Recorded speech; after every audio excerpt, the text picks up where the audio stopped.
শ্রদ্ধেয় লিডার, খাগড়াছড়ি জেলা বিএনপির অহংকার, পাহাড়ের গণমানুষের আস্থার শেষ ঠিকানা জনাব ওয়াদুদ ভূঁইয়া মহোদয়, আপনার চরণে দীঘিনালা উপজেলা বিএনপির লড়াকু সৈনিকদের পক্ষ থেকে জানাই লাল সালাম ও শুভেচ্ছা। লিডার, আমরা দীঘিনালার সেই চিরসবুজ অবাধ্য সৈনিক, যারা দলের প্রতিটি ঝড়ে, প্রতিটি বর্ষায় আর ফ্যাসিবাদের নির্মম দুঃসময়ে বুক চিতিয়ে রাজপথে দাঁড়িয়েছি। মামলা, হামলা আর জেল জুলুমের শত আঘাত বুক পেতে নিয়েছি, কিন্তু আপনার আদর্শ আর ধানের শীষের পতাকা হাত থেকে ছেড়ে দেইনি। মহান আল্লাহর দরবারে হাত তুলে দোয়া করি, তিনি যেন খাগড়াছড়ির গরিব দুঃখী ও মেহনতি মানুষের এই পরম আশ্রয়কে, আমাদের প্রিয় লিডারকে হাজার বছর বাঁচিয়ে রাখেন।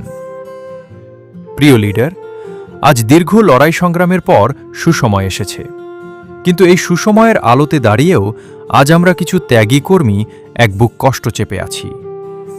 সামনে পবিত্র ঈদুল আজহা, আমাদের বুকটাও কেঁপে ওঠে লিডার, যখন নিজের সন্তানরা ঈদের আনন্দের অপেক্ষায় চেয়ে থাকে আর আমরা অর্থনৈতিকভাবে চরম অসহায় বোধ করি। আপনি ছাড়া এই পাহাড়ে আমাদের আর কোনো অভিভাবক নেই। আমরা কোনো রাজকীয় ঈদ চাই না লিডার, আমরা শুধু চাই আপনার স্নেহের একটু ছায়া, একটু সহযোগিতা, যাতে এই কোরবানির ঈদে আমাদের সন্তানদের মুখে হাসি ফোটাতে পারি।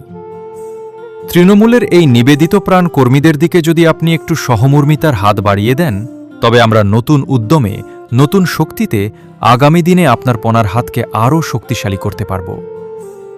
আমরা আপনার সন্তানতুল্য কর্মী, আমাদের ভুল ত্রুটি ক্ষমার দৃষ্টিতে দেখে এই দুঃসময়ে আমাদের পাশে দাঁড়াবেন, এই বিশ্বাস ও আকুল আবেদন আপনার প্রতি রইল। বাংলাদেশ জিন্দাবাদ, জাতীয়তাবাদ জিন্দাবাদ। আপনার লড়াকু সৈনিকবৃন্দ, দীঘিনালা উপজেলা বিএনপি।